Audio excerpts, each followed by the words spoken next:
Hey everybody, and welcome to the live stream of this week's Community Hour. We're a little bit later than anticipated because of technical issues. Let's put it that way.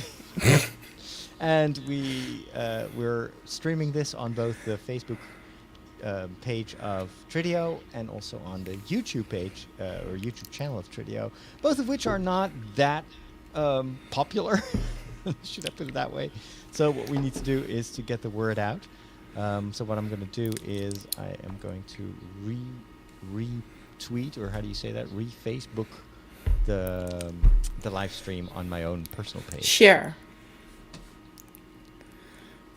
Yeah, share. Sharing is a word that I don't think matches with the Facebook reality. They're not really about sharing. They're more about taking. Let's see. So I can go to the Trideo page. How are you doing, by the way, Inge? I'm doing fine. I'm trying to keep the temperature steady in my house. So. Is it already heating up, or? Well, it never cooled down because it's a new house, so it's well insulated, and that's a problem when you're having this climate. Yeah. So I'm.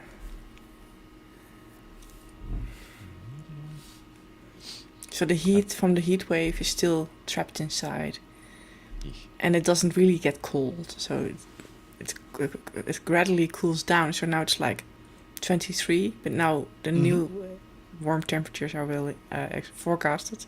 So I'm just closing everything again. Yeah. Yeah. You are talking, or either you're talking at a very low voice, or you're not close enough to the microphone. Is this better? No, it's still very. Maybe it's just me. Maybe I should just up the volume, but then I get more. There's a dial here as well. Maybe is this better? No, I can do it on my end. I think it's just I wasn't paying attention. Did you up your dial, or? Yeah. There's a microphone. There's a. That's the headphone one. Let me see. That's the balance one. Oh, there's no other dial. Okay. Okay. It's new to me as well. Yes. It's a new microphone, so. Join us for this week's Community Hour. Okay. So that actually works really well. Sharing. So I'm sharing this on my page, and that doesn't really mean that anyone sees it, but. Did you hear about all the stuff about Facebook and what they do to Instagram? They want to make it mimic TikTok. That's what I heard, but. Yeah, but then they did a live chat where the boss of Instagram, or the current responsible guy for Instagram, basically told everyone on Instagram, yeah, we don't care what you want. We want to do video. We don't care. It's like I've the worst public relations disaster that I've ever seen, coming from such a big company. Yeah, but at least he's honest. He doesn't. Yeah, but they don't care. People are enraged. People are the product. People are the products that are being sold. They are not the customer. So. Yeah, but. This is the way to lose everyone, because now people are definitely going to think about moving completely to. Wait, I can't think. Okay, for some reason I can't share this on my. Oh, I can share it like this. How does that work? Yeah, share like. You need to choose the identity. To the page you are sharing it I know. I just can't. Facebook. It's just. I left, so I cannot help you. I cannot leave. I'm stuck there as long as there are people there. Anyway, now I need to share. Did we even share? Can you share the link, please, on Discord? Yes. I'm going to share. YouTube channel. I have to be ninja, otherwise it duplicates the sound. Let me see, where is Discord? I'm going to to share this to Twitter.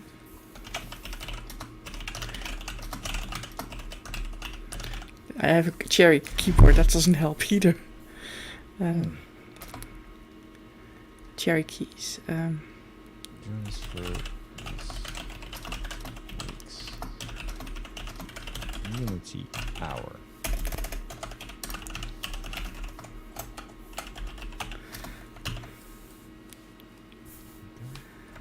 Yeah, we need to put this in a work, how you say that, workflow. Yeah, but you only make the workflow by trying it, so you cannot. Yes. So yeah. Okay, for some reason. Okay, I hope this works. And what else can I do if I can? Also share this on to this one. Yeah. Where else do I? So you shared it on Discord. I shared it on Twitter, both accounts. I shared it on Facebook on one account. What else do we have? Patreon. Oh This yeah. should probably also be shared on Patreon. I can do that. It means I have to link, put in the YouTube thing. I always forget about Patreon for some reason. Hello, Michiel. Okay, is this working?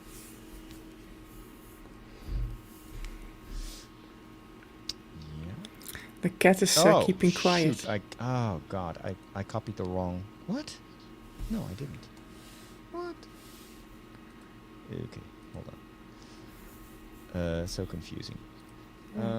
Join us for this week's Community Hour. Join the live stream. Okay, and I'm going to post this to patrons only. And Well, it's public, so I know, but do they get a message if I put it on public? yeah. Every post you do, whether it's public or not. Okay. No content.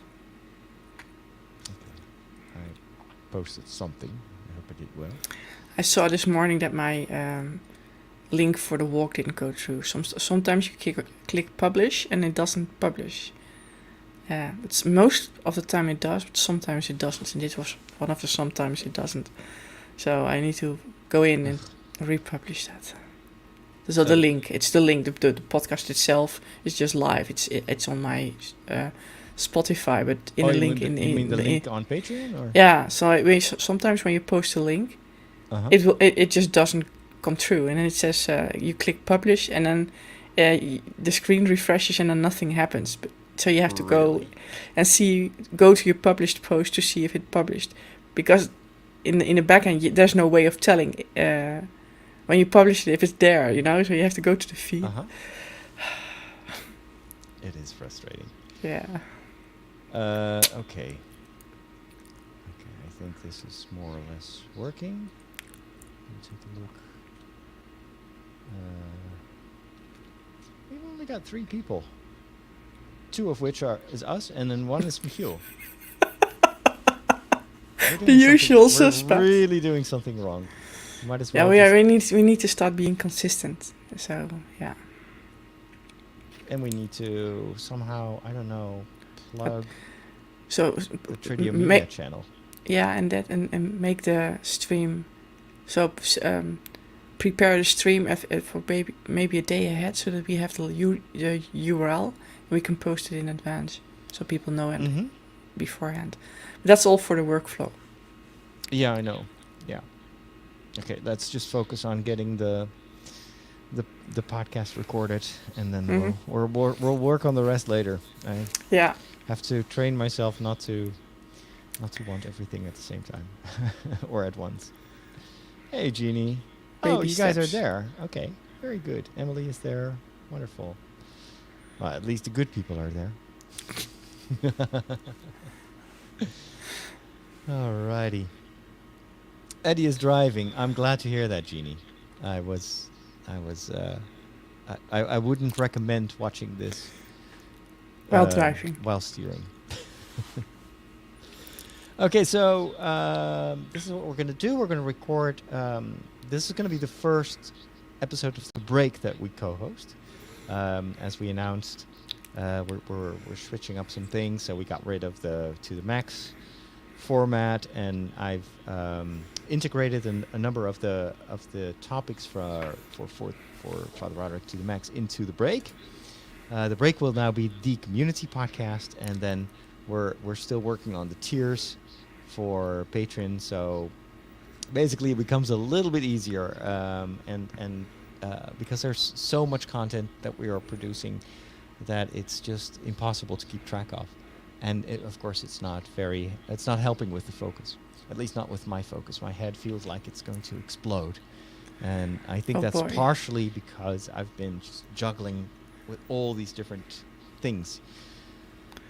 Yeah, the June, that was a steal. 3 books, the first 3 books of June for $1.99. It's insane. I bought those books 20 years ago, so. Yeah. I already had bought them individually, I think, in the past. Yeah.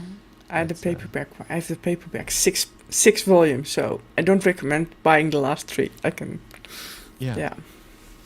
One last thing, Inge, for when we record the podcast, try to put some energy in what you say. I know we're still put yourself in show mode, because it's better for the sound. Otherwise, I have to up the volume so much, and then it doesn't mean you have to scream. It's just more flip the dynamic. I know it's fatiguing because it's Friday and it's the end of the day, and I've never tried it before. Now he tells me. Yeah, no, it's not a problem, but it's just something you have to be aware of, that whenever we're doing the show, that we need to have that show time, a little bit of energy. Okay, that was a weird sound. I think it came from my phone. Oh, it's basically my phone telling me you were supposed to have been done working today, right now. All right. Let's get on with the show. I'm going to mute you, and then I'm going to just start. I'm going to put on my glasses because I can't read. My eyes are going really bad. I can't read this tiny little screen anymore. Inge is just as awake as Emily. That's good to hear. Is it good or bad? I don't know. It's probably early on there. All right, let's get going. Yes. Hey there, and welcome to another episode of The Break. I'm Father Roderick, and today I will be joined by Inge, our community manager, and we have a ton of topics to talk about, as well as a few new elements in the show. If you are only listening to The Break normally and not to Father Roderick To The Max, then you may be surprised. Hello, Inge. How are you doing today? Hello, Father. I'm doing well. You're talking to me not in the studio. You're in your own studio. We got you a good microphone, hopefully. Hopefully. It's actually a little bit too good because it's picking up the noise of your PC. Yeah. So I apologize. I need a new computer. Yes. I know that some people of the advisory board or the supervisory board are listening. So yeah. Soon there will be another another request for some gear. But that's what we do. So we're going to start, as usual, with the news of the week. And before I talk about that, I want to welcome a few new patrons, which Inge has put in a list for me. So we've got 4 new patrons, which is awesome. We've got David, Ludi979, Ariman, who I think came over from the TikTok audience, and then we've got Adam Lind. And then we also have 2 community members that upped their tier, Janet Cyphus and Steve's. Thank you so much. And because they upped their tier to the $5 level, they get access to the new flagship show, which is Story Secrets. How was your week, Inge? It was warm and it was busy. So Yeah. so I live in a new apartment, and we have had an Southern European summer here in the Netherlands so far. Yeah. So your first walking event day got cancelled because of that. And yeah, and since I live in a new apartment and it's well insulated, it means also when it's hot, it stays warm. So yeah, And I think your cat shows you what to do on days like that, right? It's just sleep. yeah, Sleep all day and then run yeah, around all night. yeah, basically, and lie on your back. So yeah, with all fours stretched out. So yeah, Let me know yeah. how that's working Sometimes for I you. wish I was a cat when I see him lying Yes. like that. Yeah. I definitely felt like a lazy cat this week because I've been recovering from the walk of the world last week, which took actually way longer than I thought. I thought that once I'd had the weekend behind me, I would be up and running again, literally running.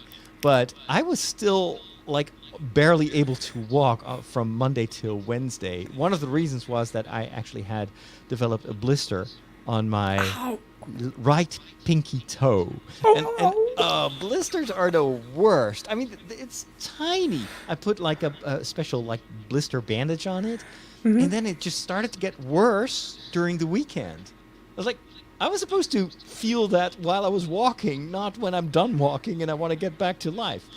So it's only yesterday that finally the kind of the pain subsided, and I noticed that if you have a blister, you start to walk like not. I wasn't walking straight, and especially on Monday, I remember I was going out for groceries, and then there's this very very old guy that lives in the village here, and he walks with a stroller, and he actually passed me by. He went faster than I was. I was like, uh, okay, I'm so ready to star in the movie Up now. It was crazy. But anyway, I'm glad that most of the pain is gone. I still am sore, so my legs are still hurting. And tomorrow is Saturday. We're recording this on Friday afternoon. So tomorrow I am supposed to join my running group again because I told them, hey, I cannot run with you because of the Walk of the World, but the next Saturday, I'll be there with you. So that's going to be fun. You can always say no. Yeah, but I've already kind of basically chickened out for 3 weeks now. So yeah, I want to go back. Because I miss them. They're nice people. It's kind of my social moment during the week that is not virtual, that is not digital. I need that. I also am very proud that I finally was able to plan my vacation. So as you know, every year I go on vacation with 3 other friends. All 3 are priests. This year they wanted to go to Italy, to Tuscany, where it's very, very hot. And I don't mind going to Italy, except I don't want to drive there. And 2 of the group of 4 wanted to go by car. And Father Henry is one of them, and he asked me to go with him in his car. He said, "You can save some money, etc." But then I was looking at the trajectory, and it basically takes 2 days, unless you drive for 12 hours and make no stops. It takes 2 days to get there. I was like, no, I don't want that. I'm getting too old for that. So I booked a flight to Pisa. And I will just basically lean against that tower for a while until they arrive. So I'm going to fly to Pisa. I'm going to then take the train. Thankfully, railways are amazing in Italy and not very expensive. They're cheaper than in the Netherlands. So I'm just going to take the train from Pisa station to whatever town is near this hole in the ground where they rented the cottage. I don't even know where it is. I can't find it on Google Maps. I hope it's there. I hope we didn't get swindled. But so I'm going to take the train, and then I don't know, maybe I'll have to get a cab or walk, because this little cottage is in a tiny little village in the middle of the hills of Tuscany. It's a bit south of Florence, and I hope that I can get the key, and then they want me to already kind of ready the house for when they arrive the next day. So that's going to be fun. And then Father Michel, also didn't want to go by car. He's actually he will be in Rome the days before our vacation. So I told him, you just take the train. Why would you go fly back to Luxembourg and then drive all the way back to Italy when you're already in Italy? It doesn't make sense. So he too is going to take the train, and I think that the cottage has air conditioning. I noticed that. I hope so. Oh my goodness. They're going through this incredible heat wave, like a lot of places in Europe. I heard that even in Ireland, it's hotter than it's ever been this summer. So I always had this like escape. Like if ever I need to switch plans and I need a place where it's cool in Europe and that's affordable, I will go to Ireland. No more. It's just not possible. Yeah, I heard that the same weather system, so a kind of jet stream, is responsible for heat waves in the whole northern hemisphere. So in the United States, it's also very hot. Oh, yeah. In parts. Yeah. I heard that. I saw a heat map of the United States, and it was all red and just a few fringes that were orange. Oh, it's crazy. Despite the heat and despite this approaching vacation, I've been working hard on creating some new content. And if you follow me on YouTube, on the Lego channel, the Brick Priest channel, on the documentary channel, and on the main channel, you may have seen a couple of videos that I've posted. And I'm trying, and Inge, you're the psychologist, but I'm trying to fight this perfectionism that I struggle from. This idea that, or even imposter syndrome. So I'm doing these Star Wars videos, and I barely ever post because I feel like, but I'm not an expert. I just like Star Wars, but people won't take me seriously because I know nothing compared to all the other YouTubers. You're the Star Wars priest.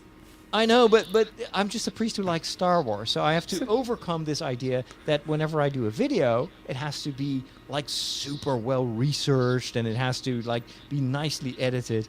And so the other day, I was like, okay, I'm just going to sit in front of the camera and I'm going to talk about something I'm passionate about. And unfortunately, it was kind of something I felt negatively about. I usually try to be positive because, there is a lot of toxicity in and around Star Wars among certain fans.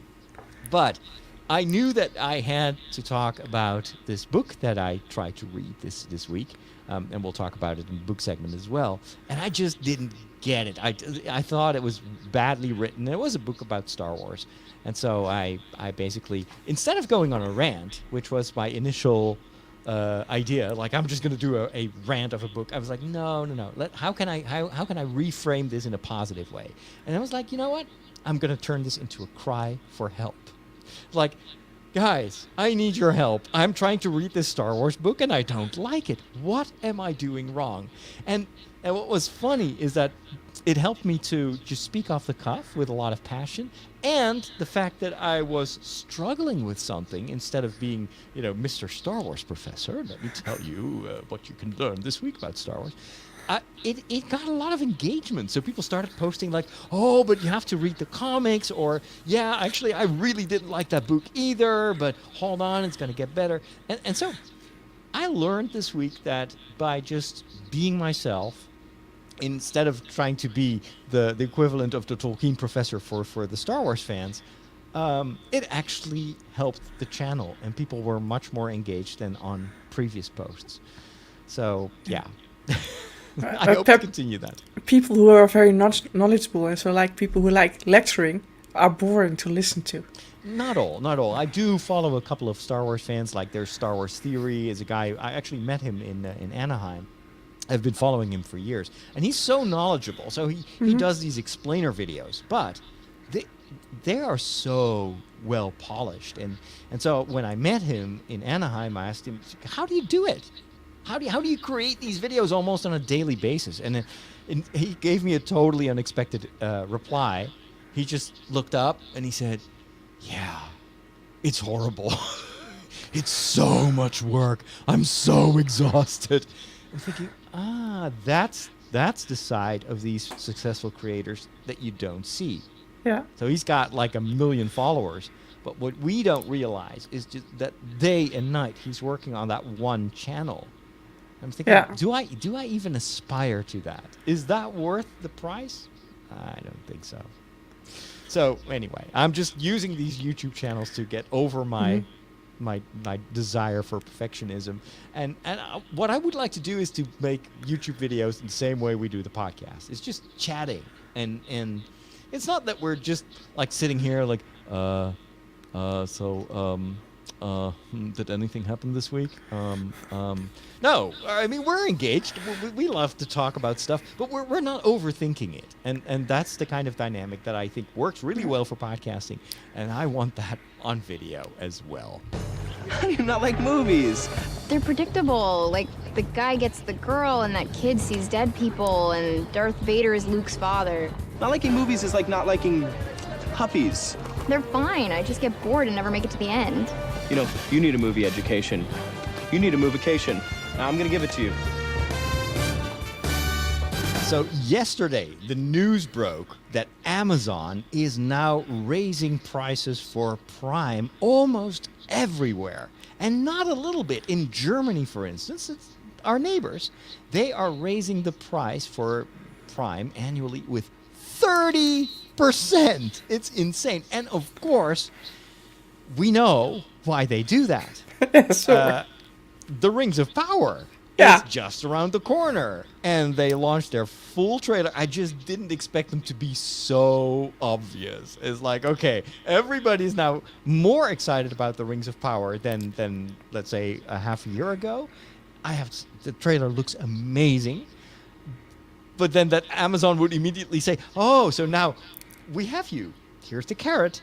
And, oh, by the way, give us your wallet. I did not expect them to do that. And for some reason, they didn't up the prices here in the Netherlands, because you and we're still having a super, super cheap Amazon Prime subscription, isn't it? What is it? I pay €3 per month. €3. I know that almost 99% of our listeners are now like, what? No, but to be honest, there wasn't much in the catalog for a long time. So It's true. Amazon used Prime Video in the Netherlands to gain market share. And in a lot of other countries where they're upping the price, they are the dominant online retailer, but not in the Netherlands, because we have alternatives. We have bol.com, which is a really, like, it was a clone of Amazon way before Amazon was introduced in the Netherlands, and they got so much market share. We've got what's the blue thing? Coolblue. Coolblue. Coolblue. It's almost everybody buys their electronics at Coolblue, not at Amazon. They too have a massive market share, and my idea is that Amazon hasn't upped the price because they know that the Dutch have alternatives, and we are thrifty. And so if the moment they would raise the prices to, let's say, $8 a month, I'm sure that the majority of people would stop paying for Prime. There's so much else. Yeah, also because there's an alternative for Prime, for the videos, videoland.nl. So the Blockbuster chain, what we had, is now an online streaming platform. So it would be stupid to raise the prices because they would lose their customers. I totally forgot about that, because Videoland, you're right. That was the Blockbuster in the Netherlands. That's where we used to rent the VHS cassettes when I was in my first parish, and oftentimes, at least for the first 3 years, I even rented. Every time I rented a movie, I always also rented the entire device. So I didn't have a video recorder myself.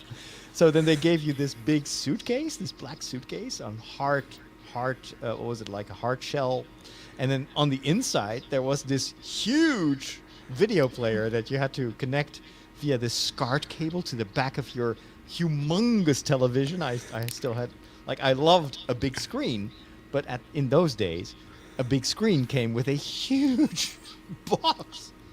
That television took 3 people to move from one room to another.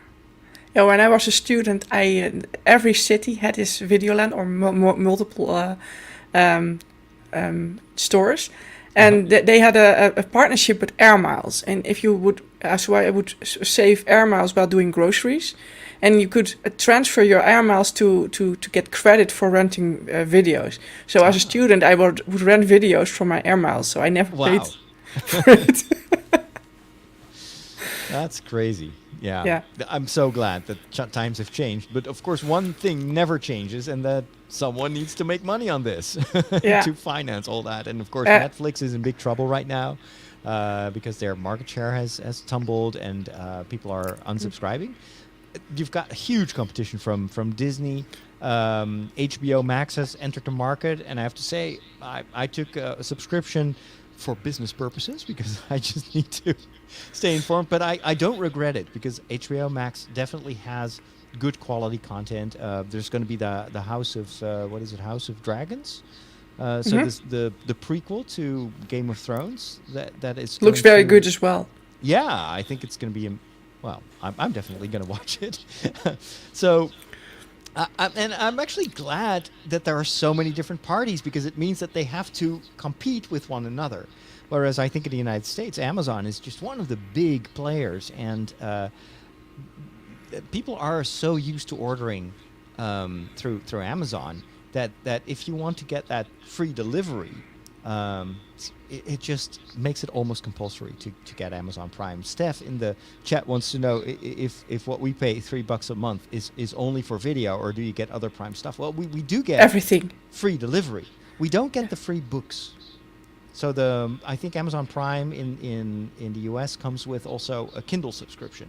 So you can basically read any Yeah, like a Kindle huge- Unlimited.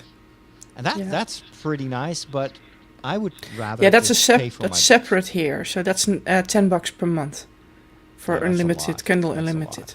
Yeah. Because I pay $12 for basically the equivalent of Audible, which is Storytel, and so I've got unlimited audiobooks.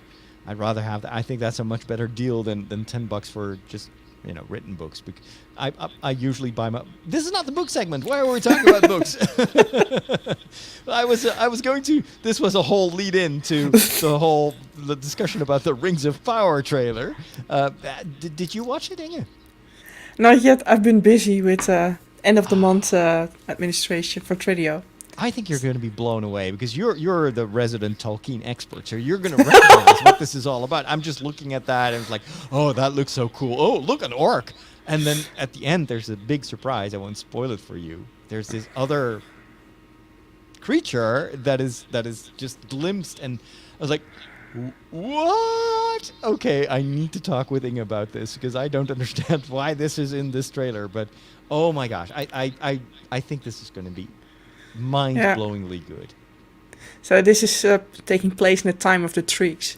So that's I think What? So first before the first age ended, because the trees, the two trees, Telperion and Lorelei, yeah. got destroyed. They're no longer there. The trees. No, so that and then the second age starts because then the light of the world is not longer illuminated by the trees, but I think that we do see the trees, which is awesome because there's going to be this big flashback. I think it's going to be part of this establishing narrative with Galadriel, and so that mimics what they did in Lord of the Rings as well. And I love that we get to see at least some glimpses of the first era because it's such an important backdrop for understanding what's really at stake in this Numenor world, which is all about kind of like this desire to reclaim paradise. At least that's how I interpret it. There's this nostalgia. We want to be immortal, but we are no longer immortal because we gave that up, but we want it back, and that creates like this. yeah, They want something that they can't have. that's also in the Silmarillion. So there's a big. So the first you could sail to the Undying Lands. But now it was just part of Middle Earth. But then there was a rift, so you can no longer go there, and so they had to go to Numenor. But they're going to try. They're going to try Yeah. to go there. Yeah. And there is at least one shot in the trailer which shows like a sea where it's a huge storm. I wonder if that's part of the story where they're trying to leave Numenor and reach the Undying Lands or whatever it is. Yeah, but that is also in the Silmarillion. Has been an attempt. I know, but it's actually, I don't think it's in the appendices. At least not that I was aware of. So it's pretty cool that we get to see a lot of this extra stuff that I didn't expect to see. So to all the naysayers, I would say wait and see. Give it a chance. What I've seen so far, Yeah. I think this is going to be, Game of Thrones times 10. It Yeah. is everything I hope to see and more. I also watched a series. I started rewatching a series that I had given up on after 3 episodes, which is Star Trek Lower Decks. It's kind of it's an animated series based on Star Trek, and it tells the story of all these unknown people that work on a big spaceship, but that you never get to see in the series because they're just like people walking in corridors. So they created a whole comedy show based in animated comedy show based on those unknowns basically in Star Trek. And the first 3 episodes were very frantic, very not really my kind of humor, but people kept telling me, stay with it, it's gonna get better, it's actually gonna get really, really good and very, very Star Trek. And so, and yeah, that's absolutely happening. I'm hooked now. It's a really great series. And what made me love the series even more is that I discovered that there is, well, obviously there is, but I didn't know it was any good. There is an official podcast, a Star Trek podcast, which I never really was interested in because I was like, oh, yeah, it's just going to be basically the usual corporate podcast where it's all boring and it's just one big publicity channel for their shows.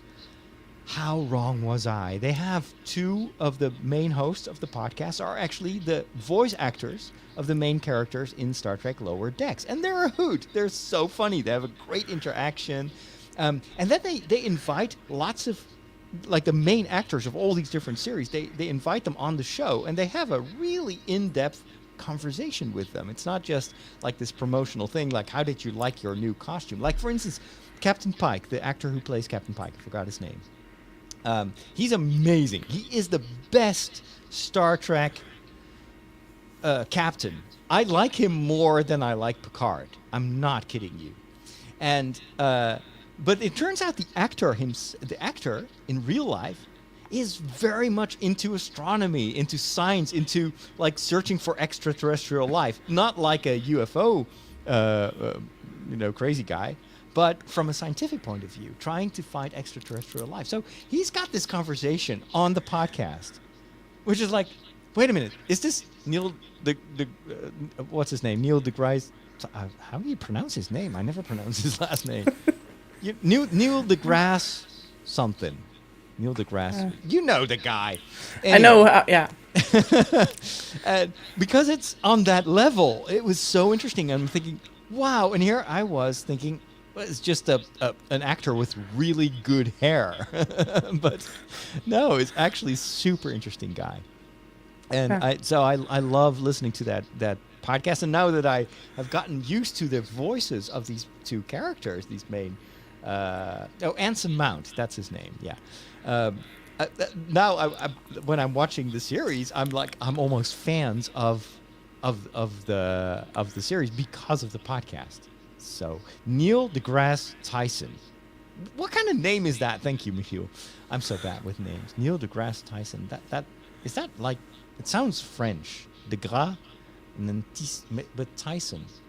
Tyson sounds like. Isn't there I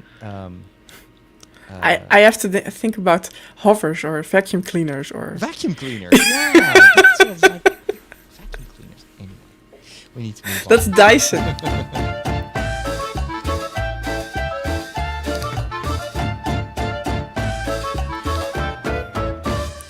When I'm chatting with a co-host, I'm always tempted to not look at the clock. I forget about time.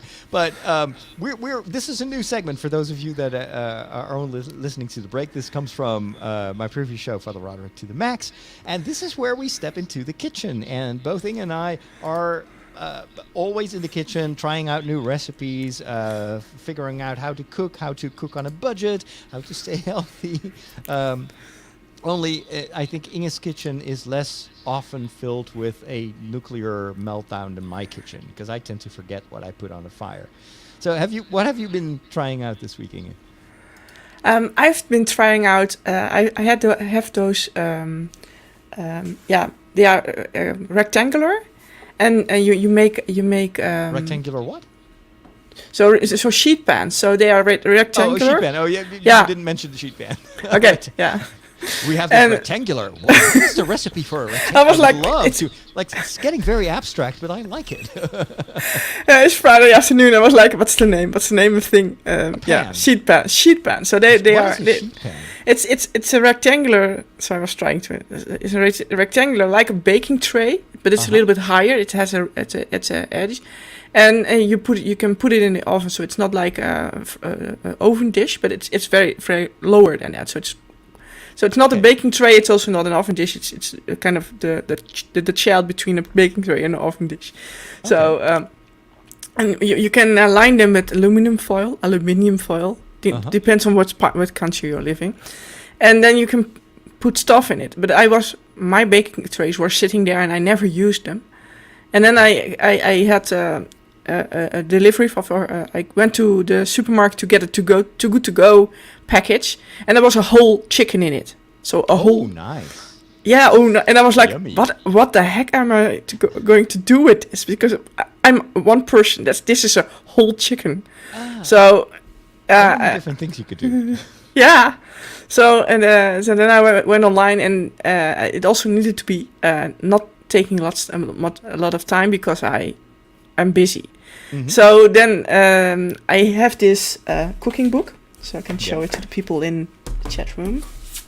Thing is now showing to the camera a cooking book which is called Smitten Kitchen Every Day. Smitten Kitchen Every Day. Yeah. So it's Smitten Kitchen is a website. So it's a cooking blog, and we both know it because our Brussels sprouts recipe comes from Smitten Kitchen. Oh, the famous mustard Yes, Brussels sprouts yes, recipe. yes, yeah. Which That changed one. my life. That one. Yeah. That So and I was that. like, I was like, oh, but if you want to make something non-fussy and you don't know what to do, you go to Smitten Kitchen. So and I have the cookbook, and so what they features a recipe. I will link it to the in the show notes. It's a chicken tikka, so it's the Indian tikka Oh, good. Yeah, I love chicken. that. And with all kinds of vegetables, and you just basically toss it on the sheet tray, and you just put it in the oven, and then you have to first do the chicken, and then later the vegetables, and then you just bake it, and then you can just you have this the marinade and everything, and you can put it on the table like that, and so no pans to wash. It is just a big baking tray with good goodies. You have the rice next to it, and you can and then just dig in. So I just dissected the chicken with shears, and then put all the parts on the baking tray. Put on the rest of the vegetables, and then baked it. And it was so yummy, and it was so easy to make. So I was like, hey, that's an I always new like those discovery. recipes when they're easy to make and not, and you can eat several days from it. I'm currently, I have a huge construction on my kitchen top, and it consists of a plank. On top of that is a towel, and there's another towel involved, and then there is this big box that I use for all my equipment. So there's a hammer in there. There's like heavy stuff, and it's resting on top of that tower. And then in between two towels and on top of that plank, there are actually two huge blocks of tofu. So tofu is well, I'm trying to cook with tofu because it's healthy and it's it's what is it? Soy-based, so it's a good alternative if you want protein but you don't want to eat meat. But I've learned through TikTok that the best way to prepare tofu is to first drain it from water, because there's a lot of water content, and that's how my mom always used to prepare tofu. It was just straight from the packet, and then it gets this kind of, it's still very wet and soggy and Rubbery. has no taste. Yeah, so apparently you have to press the water out. So I first tried to do that manually, and then the tofu was everywhere because applies a little bit too much pressure. And then I looked it up. It's like, no, it's better to do it. Like put some weight on it, and then get back to it like 15 minutes later, and then a lot of the water will have drained. So what I hope, and I don't know because I'm upstairs and my kitchen is downstairs, I hope that the water that was in the tofu is now in the towels, and not I on the hope so kitchen too. top and on the floor. Steph says, I squeezed a block of tofu between two plates to drain it. I tried that. I almost broke the plates. And it's like huge. Now, another thing that I'm not certain about. So first of all, I don't know if this is going to help, because once you drain it from water, it of course will be much easier for the tofu to soak up the marinade, and you can make it crispy, which is what you want. The thing is, this is tofu that I bought in February, and it has been in my fridge, and I don't know. I don't know anything about tofu. It's protein based, so I'm thinking it still looks the same as when I bought it, but the expiration date was February 2022. And then I was like, Google, can I still eat tofu after a year past the expiration date? And then the advice was basically just smell it. And if it smells a little bit sour, then toss it away. So I'm like, it smells... How is it supposed to smell? I don't even know how it's supposed to smell. I smell something, but is this bad? So what I'm going to do now, and this may be my last podcast, I'm just going to prepare it. I'm going to marinate it. I'm going to really heat it, like very, very much, and I'm going to eat it. And if it tastes good, I'm just going to trust that I'm still here tomorrow. If not, then Inge, you are free to take over the break for the rest of your days. But it has a positive side, this. What? You actually get to use your toolbox now. That's true. Thank you. On to the next topic. When did you become an expert in thermonuclear astrophysics? Last night. The packet. The extraction theory papers. Am I the only one who did the reading?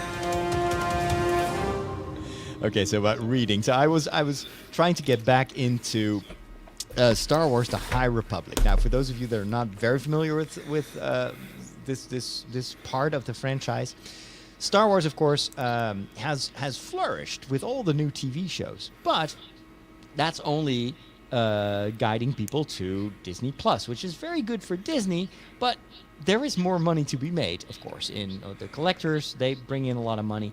But then you also have the books, and there's this whole expanded universe that has always been very profitable for the owners of Star Wars. I don't even know who owns the rights to the books. I guess it's also Lucasfilm or Disney now. And so the thing is with the books, they've been rebooting what they call the expanded universe. So back in the days when we had the last prequel, we as Star Wars fans thought that's it. There's going to be no more Star Wars, and so they gave writers license to develop the story of Luke and Leia and Han Solo and their kids and grandchildren and whatnot in book form.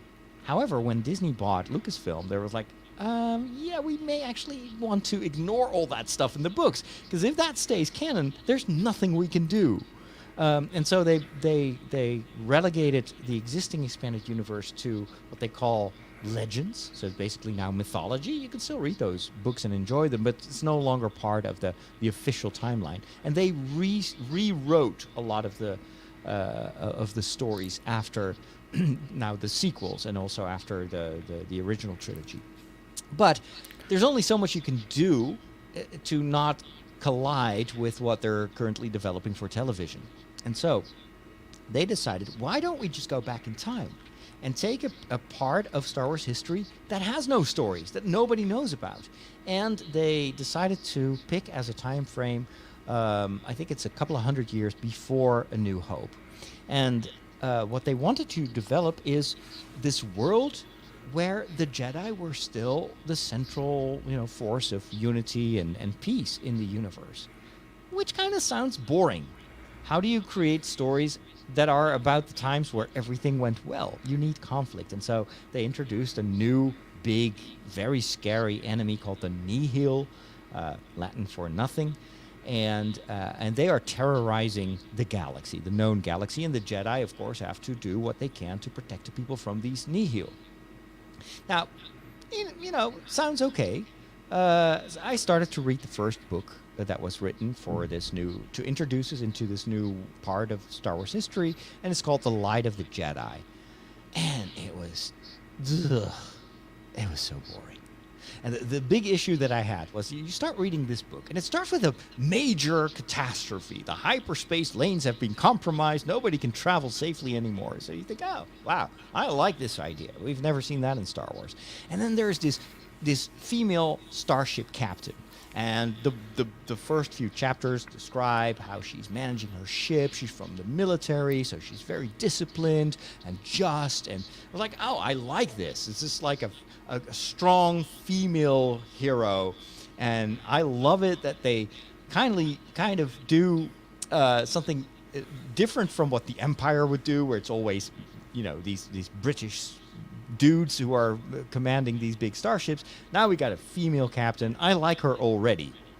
And then I turn the page, and she dies because the nihil attacked her ship or whatever, and then she is never to be heard of again.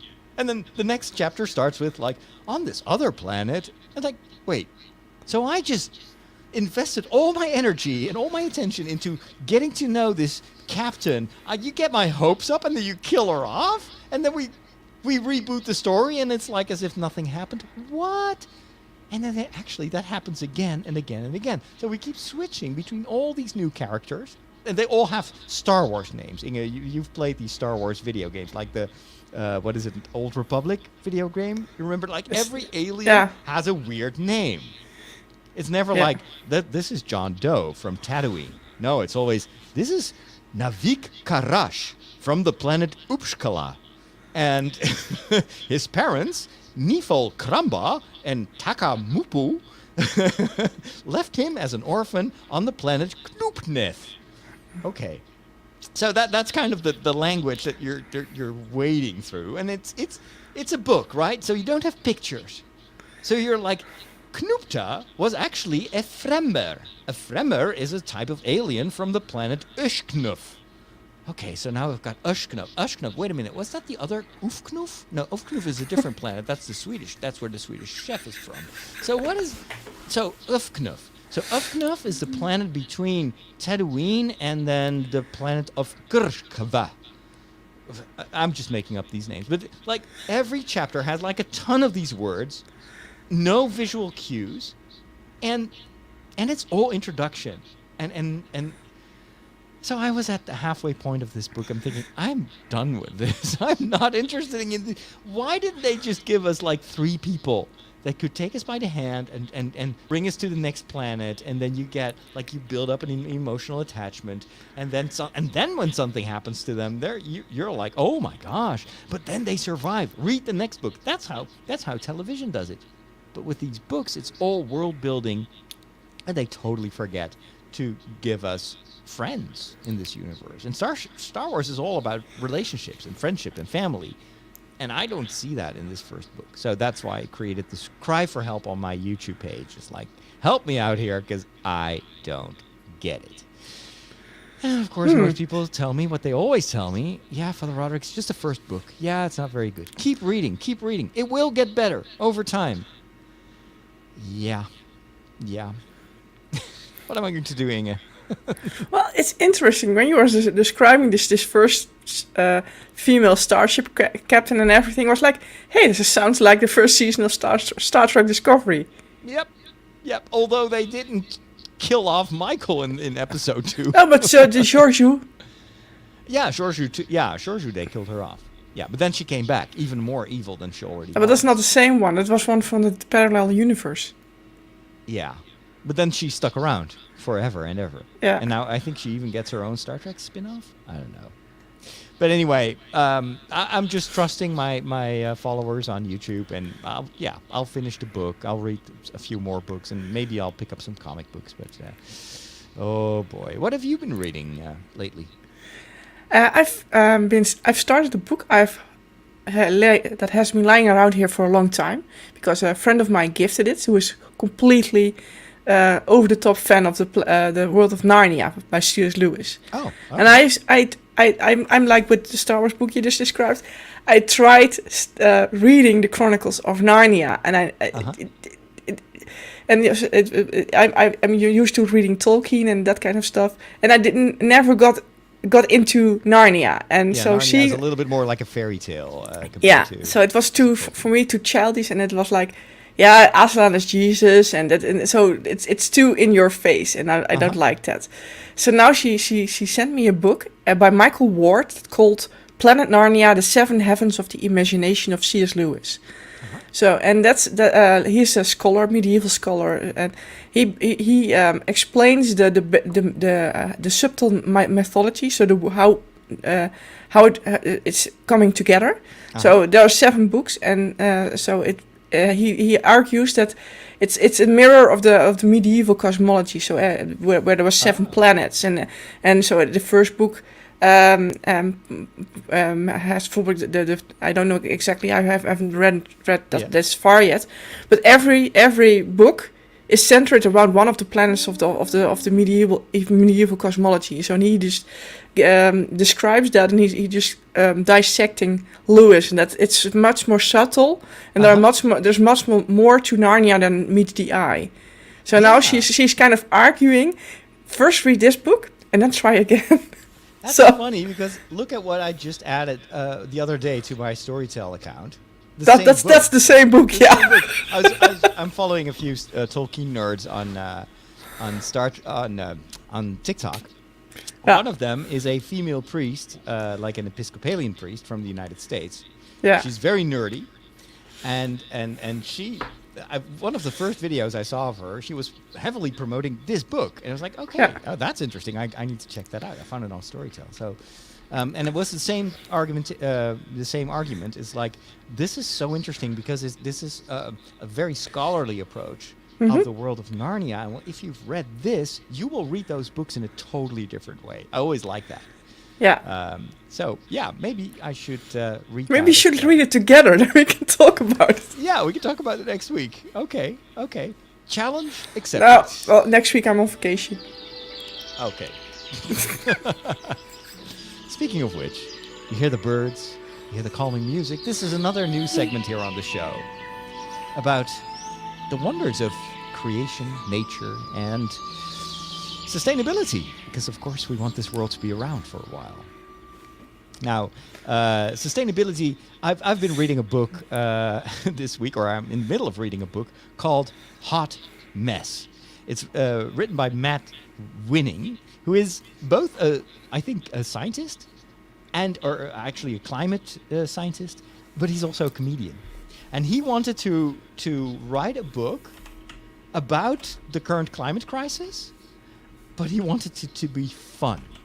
And I was like, okay, I like that already. Because every time we hear about global warming, and everybody is now, of course, very concerned with all these heat waves, and the climate is changing and has already changed. And so it's on top of people's minds, but it's always with this sense of dread, like, oh my gosh, it's the end of the world, or with anger, like it's all fake and it's all made up, and there is no climate change, and blah, blah, blah. There's a lot of controversy around it.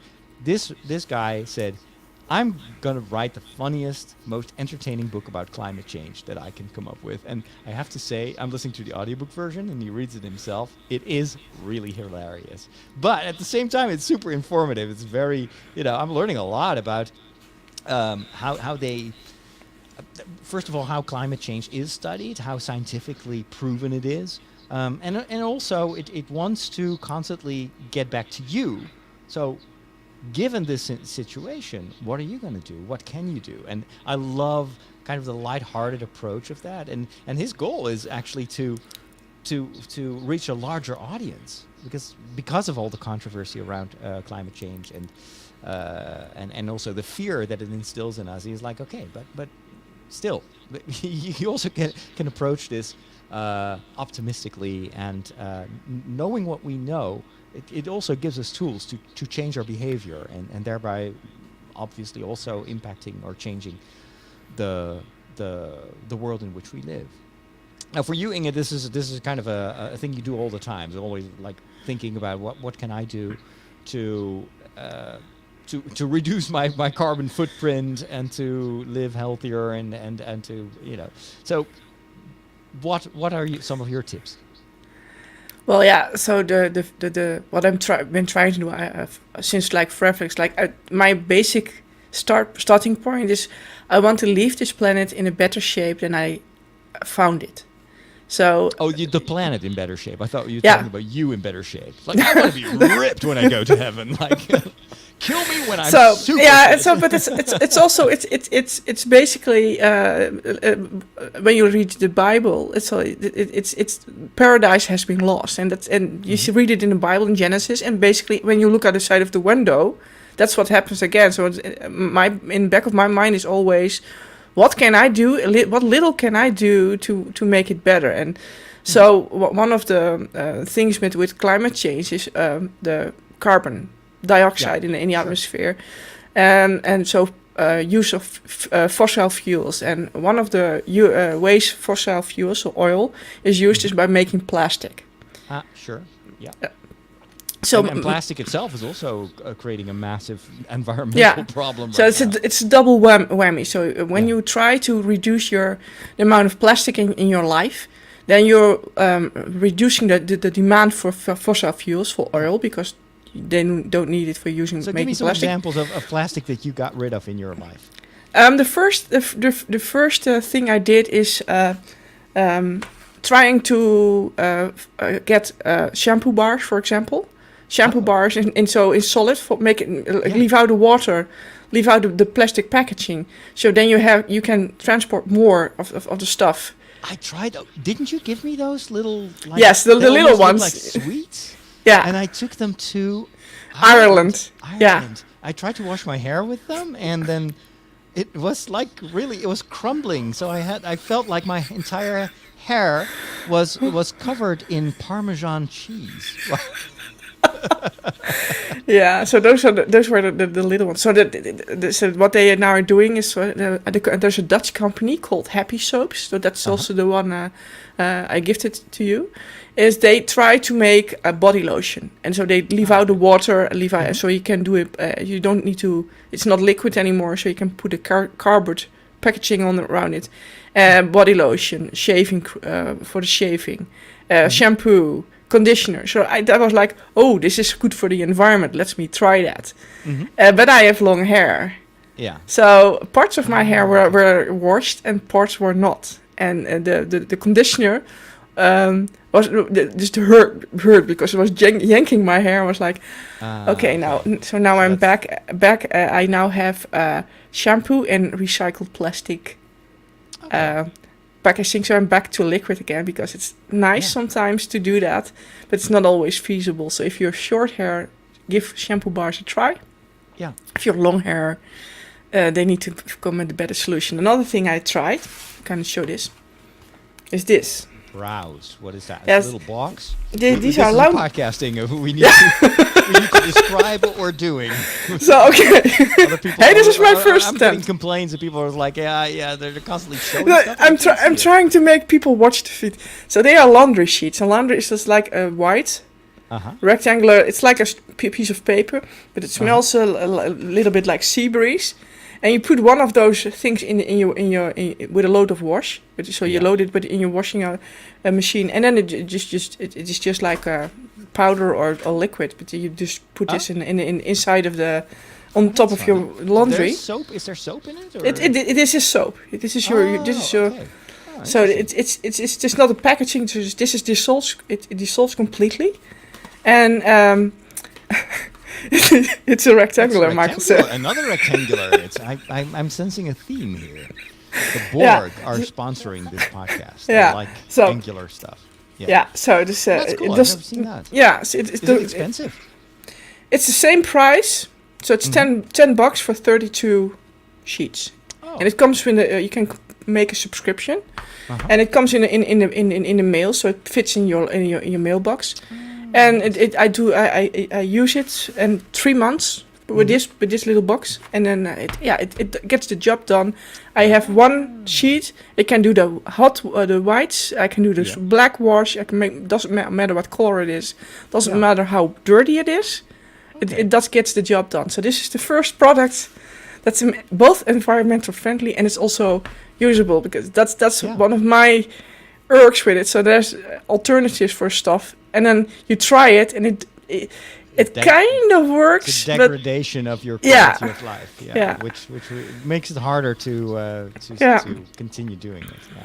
Yeah. One of the ways in which I'm trying to do my part for like changing my behavior is I'm kind of following your example in trying to cut out meat during the week. So I'm reserving meat for the weekend, and I'm switching to all sorts of other alternatives, and actually it's fun. It reminds me of the time that I went vegan for a year, and I've never cooked so much as during that time, because I was constantly challenged to come up with recipes that are tasty but contain no meat.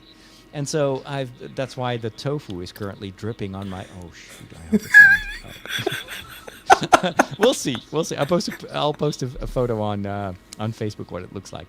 But the tofu is one of the things that I want to try out. But I'm also more and more into beans. And so this morning, for instance, I made this tortilla with Mexican beans, and then I figured out how to actually make that much better than the previous time that I tried it. And I discovered that by walking to Arnhem. I'm not kidding you. So I had to train walking. So I did this long walk. It's 50 kilometers. Because, and when I go on long walks like that, I always have to come up with a carrot. I need some motivation to go to that place. And normally I go to the zoo because I like being at the zoo, but I had already been to the zoo the previous week. So I need another carrot. What am I going to look forward to? What's keep me going? And then I knew it. There is actually one of the only Taco Bells in the Netherlands is in Arnhem. And Taco Bell, for me, is pure nostalgia. The very first time that I went to the United States in my life, the people that I stayed with took me to Taco Bell for my first meal. I had never heard of Taco Bell. They say, oh yeah, it's kind of big here. I was like, wow, that's fast food, but it's not hamburgers? Wait, it's Mexican food? Oh my gosh, I got to try that. I remember I ordered like burritos, and I didn't even know what Mexican food tasted like. So I ate that, and I was like, oh, this is the best thing in the world. Why don't we have Taco Bell in the Netherlands? I would eat there every single day. And so, of course, it's totally not based on fact, because Taco Bell is, well, it's Taco Bell. But in my mind, it is this comfort food supreme. It's like what mac and cheese is to so many other people, this Taco Bell. So I was like, okay, I want to have that same sensation again. I'm going to walk all the way to Arnhem. I'm going to find a Taco Bell, which was very hard to find because it's kind of hidden away in a little street near the Pathé movie theater near the station. But I found it, and I entered a restaurant expecting this big, like McDonald's-like, space where you can sit at a table and there's music and stuff. And instead, it's the weirdest restaurant that I've ever seen, Inge. It was the size, literally, I'm not kidding you, of the studio where I'm currently sitting. It was like 4x3, tiny little rectangular space. There were no people there. There were like 3 tables with a few chairs, and there was a counter, but there was no personnel. And there was only, there were 2 monitors on the right side, vertical screens, with touch screen technology. And you had to literally walk up to one of those screens and then just tap on what you wanted to eat. And then, okay, I'm going for tacos. I love tacos. And in my mind, you get these golden shells, a little bit crispy, and then it's filled with cheese and I don't know what, and ground beef and nice sauce, and it was already salivating when I was choosing. And the image looked really cool. It was oh yeah, taco. I'm gonna take an extra taco dinner. So I was extra large. And then it asked me, so what do you want to have as filling? We're okay, black beans and this and that. And I was just adding. It was oh my gosh, these are going to be the biggest tacos ever. I love this. I love this already. And then, so you click on, you pay, and then you hear sounds in the kitchen. It's like, okay, we have a customer. Oh, hey, let's call. I need to call my mom. We have a customer. Oh my gosh. Oh, he wants tacos. I'm just making this up. But anyway, 5 minutes later, someone appears with a small tray and says, yeah, number 52. It's probably the 52nd customer of the year. Like 50, oh, that's me. But I'm looking at the plate. It was like, no, that's probably not for me because it's like, this, like, no, I ordered like big tacos. No, he said, these are the tacos. I was like, yeah, seriously, those are the tacos. Like 2 tiny little packages of flimsy paper. And on the inside, not a nice golden crispy taco filled to the brim with goodies. No, it was just basically this tiny little flat floppy pancake. That's not a taco. It's like basically a tortilla, not cooked or fried or anything. And then on the inside was this tiny little sliver of black beans, a tiny, tiny little sliver of whatever white cream, and then some chopped up salad, lettuce. And then the hot sauce came in 2 plastic packages. So you had to put the hot sauce on yourself. And then they had some grated cheese, which like was barely recognizable as cheese. Didn't taste like cheese. It was just a bit of salty substance. And so I paid $8 for this. Okay.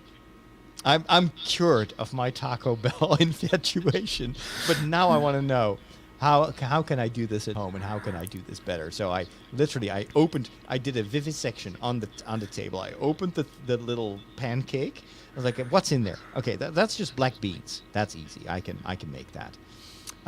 What's that white stuff? I tasted it. That's just creme fraiche. Sour cream. Sour cream. Yeah. It's just sour cream. I have that at home as well. The lettuce, the cheese. I will put real cheese in there, and I'm just going to make a much bigger version of this. And so that's what I did this morning. I created my own Taco Bell experience. And the one thing I did as well is I put it in a pan with some oil, so it gets a little bit, crispy, and it gets some taste, and the cheese actually melts. And that was so good. Seriously. And it filled me up because it was full of protein. And it got the whole wheat tortilla shell, and it was so good. It was so good. So, the only thing that it was lacking was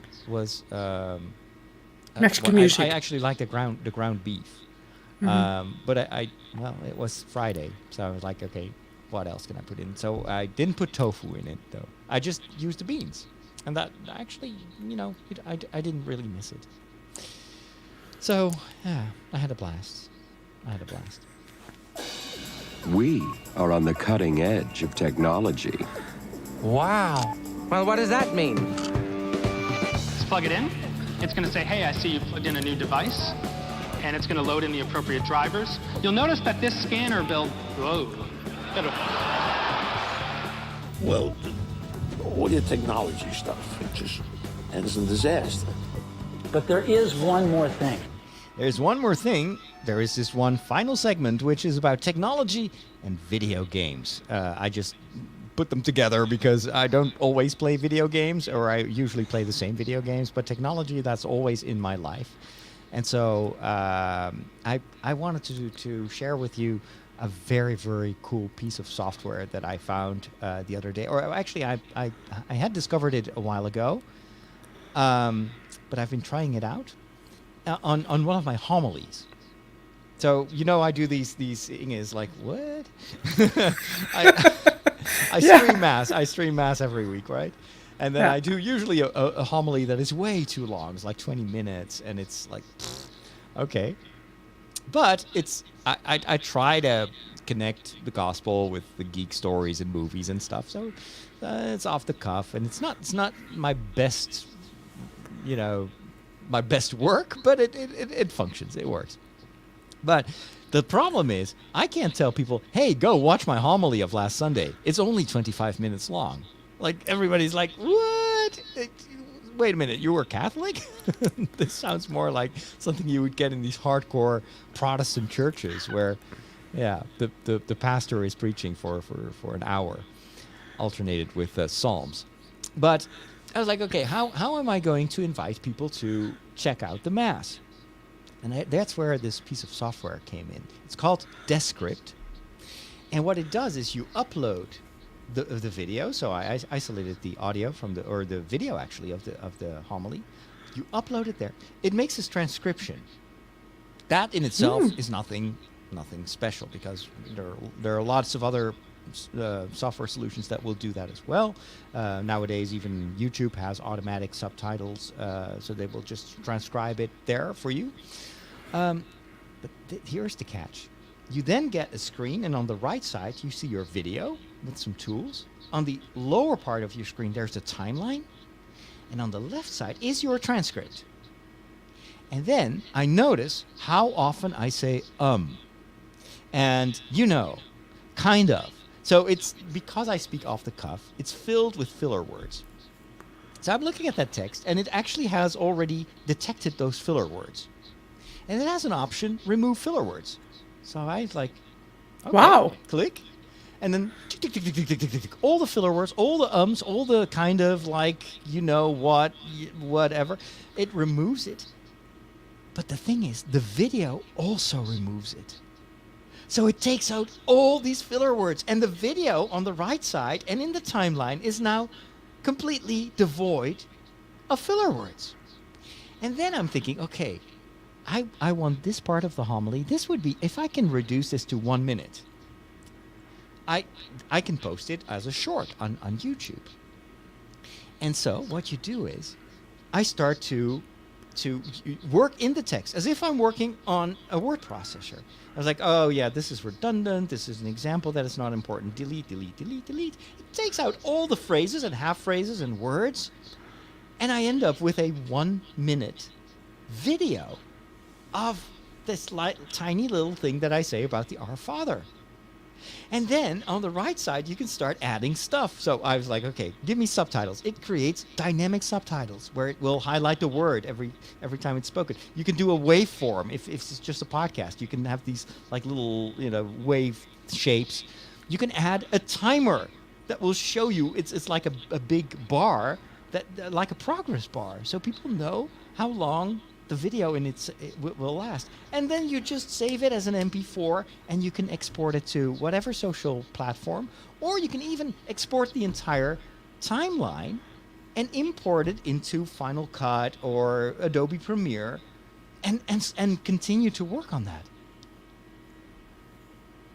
Hallelujah. Wow. It's amazing, Inge. It's video editing, but it is as simple as using a word processor. And they just launched a new feature, like it's still in beta. And I just got the email before we started recording that I've been accepted into the beta, where it's even more powerful. You can say, hey, once you've curated your text, you can then say, this needs an illustration. And you just mark it in the text with a tilde or a flash forward. Mm-hmm. So you add these little markers in your text, and then you want filler? Okay, put some images on the right, or they even have like a deal with a big provider of footage, and you just take an image, and you bring it over to the phrases that you want to be covered with that image, and then boom, it just puts it there in the top. Wow. It's word processing. Video editing. It is the most amazing thing I've ever seen. And so I was thinking, okay, this can be a great asset. First of all, it makes me much more aware of the fact that when I do my homily, I should prepare. And I should not do homilies of 25 minutes where like 30% of the words that I say consist of like, kinda,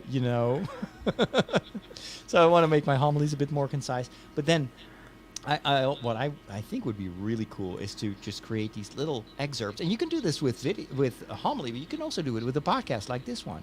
Just take out these little fragments and then just post them, and there's no video editing involved. I love it already. It's so cool. I love technology. But now my head is hurting. So, Inge, what video game should I play tonight? Ark Survival Evolved. No, just kidding. I don't want to play around with these dinosaurs anymore. They make my head hurt even more. Now, in the show notes, I see you have some I know. I wanted to talk about that, but I just wanted to poke fun of you because I know you're having a hard time with Ark Survival Evolved. But I saw on Steam that there are a couple of interesting bargains to be had. Okay. The first is Planet Zoo. Planet Zoo is a very nice game, which I also have installed. And basically, you're the manager of a zoo, and you have to make a zoo, make sure that it's like Roller Coaster Tycoon, but then with zoos. Oh, nice. So you raise animals and you raise animals. You have to buy animals, but you have to make sure that they don't die. That the fences are good because they don't, otherwise they will escape. That sounds like Jurassic Park with animals. Yes, that's such an innovative. So and there's idea. also tours. There's also you build a train so that there's kind of safari that you can make. You need to make money by drawing visitors, and they get hungry, so you need to buy food stands. And so they have all kinds of packs. So the Australian zoo animals, they have an aquatic pack, a conservation pack. So all those DLCs you can buy. And it's 70% off right now. That's a pretty good deal. Until the 1st of August. The other game is one that you also play. That's No Man's Sky. They have a new update, the Endurance update. And it's now 50% off. And if you I'd love to play that have game not... with the community. If you have not gotten this game, it's a steal to get it for 50% off because there's so much that comes with it. Yeah, so you it's travel from planet to planet in basically an endless universe, and you can land on a planet and explore and gather resources, and now you can play together. You can play with groups of people, and it's nothing like the game when it launched. No, so if you haven't gotten it yet, it's now's the time.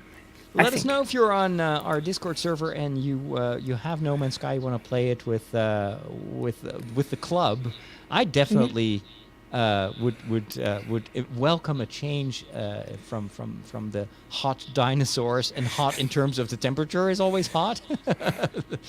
And walk around on some icy planets. I'd love to do that. So let us know on Discord. And with that, we need to wrap things up. This was a bit longer than I anticipated, but I hope you enjoyed the company. This show is for whenever you need a break, we're here for you. And one of the things I always do at the end of my other show, or what I used to do on Father Roderick to the Max, is end with a quote. I used to have, way back when, 15 years ago, when I did the Daily Breakfast, I always ended with the thought of the day or something like that. And I want to bring that back here. And this week's inspirational thought is, don't measure how valuable you are by the way you are treated. And that's a good one. Don't measure how valuable you are by the way you are treated, because people may treat you wrong, and they may mistreat you, they may hurt you, they may criticize you, they may make fun of you when you're not good at managing digital dinosaurs. But that doesn't say anything about who you are in real life. Yeah, I may be bad with digital dinosaurs, but I'm still worth it. That's my thought of the week. Inge, thank you so much for joining me today. Let us know your thoughts in the comments, and see you next week. Bye-bye.